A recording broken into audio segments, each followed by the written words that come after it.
Bismillahirrahmanirrahim. Assalamualaikum warahmatullahi wabarakatuh.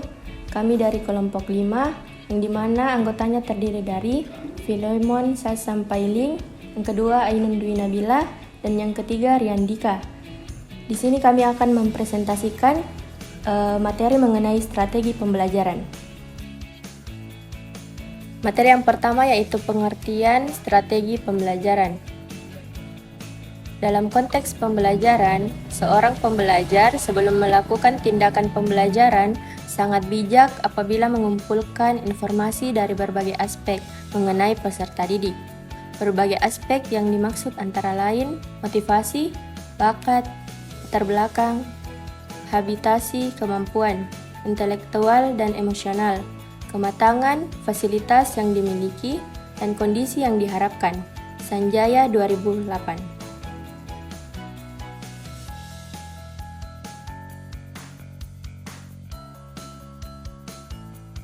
Selanjutnya, tahap pra dan awal pengajaran pra-instruksional. Yang pertama, menciptakan suasana kelas yang menarik. Yang kedua, memeriksa kehadiran siswa. Yang ketiga, menciptakan kesiapan belajar siswa. Dan yang keempat, menciptakan suasana belajar yang demokratis. Yang kelima, mengajukan pertanyaan tentang materi yang sudah dipelajari sebelumnya. Yang keenam, menunjukkan manfaat materi yang dipelajari.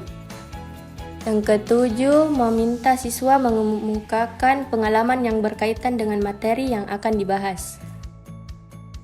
Berikutnya, pengajaran instruksional. Yang pertama, interaktif, yang dimana proses komunikasi dalam pembelajaran harus terjadi secara interaktif, baik antara guru dan siswa, antar siswa maupun antar siswa dengan sumber belajar lainnya. Yang kedua, inspiratif, di mana pembelajaran harus mendorong siswa untuk secara aktif dan inovatif mencari gagasan baru yang dapat diterapkan untuk menyelesaikan masalah dan bermanfaat dalam kehidupan mereka, baik di masa kini maupun masa depan. Yang ketiga, menyenangkan, di mana suasana pembelajaran harus diciptakan agar menyenangkan, sehingga siswa merasa aman dan bebas berkreasi, yang pada akhirnya membuat mereka dapat belajar secara efektif dan efisien.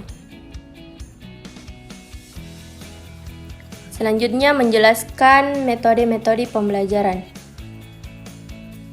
Seorang guru juga perlu menguasai berbagai macam metode pembelajaran, sehingga dapat menyampaikan materi dengan cara mudah dipahami oleh siswa. Metode harus diterapkan dalam proses pembelajaran untuk mengembangkan sikap mental dan kepribadian, sehingga peserta didik dapat menerima materi dengan mudah, efektif, dan dapat dipahami dengan baik. Selanjutnya di sini saya akan menjelaskan tentang jenis-jenis model pembelajaran. Di mana yang pertama itu ada brainstorming.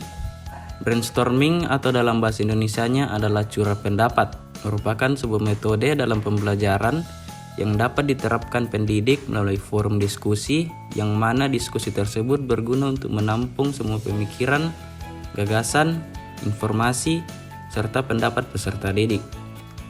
Selanjutnya yang kedua itu ada small group discussion atau SGD, yaitu diskusi kelompok kecil adalah salah satu metode pembelajaran yang dimana materi disampaikan dengan memberikan topik permasalahan kepada peserta didik, yang dimana bisa berupa pertanyaan atau pernyataan untuk dibahas dan dicari solusi bersama.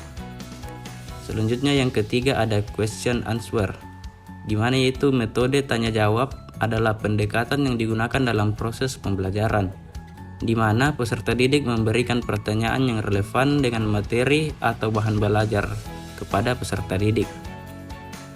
Selanjutnya ada ceramah. Ceramah atau pembelajaran model ceramah ini biasanya lebih menitik beratkan pada sesi lisan dalam menyampaikan materi, bertanya dan menjawab pertanyaan daripada memecahkan masalah dengan diskusi. Selanjutnya itu ada resitasi. Metode resitasi yang juga dikenal sebagai metode pemberian tugas memiliki dua bentuk penerapan, yaitu Yang pertama ada pengajar memberikan tugas setelah menjelaskan sesuatu materi tertentu. Yang kedua, yaitu pengajar memberikan tugas mengenai materi yang belum dijelaskan kepada peserta didik. Demikian hasil presentasi dari kami mengenai materi strategi pembelajaran. Jika teman-teman ada yang ingin menanyakan tentang materi kami, bisa langsung di kolom komentar. Dan mungkin itu saja yang bisa kami presentasikan. Terima kasih. Wassalamualaikum warahmatullahi wabarakatuh.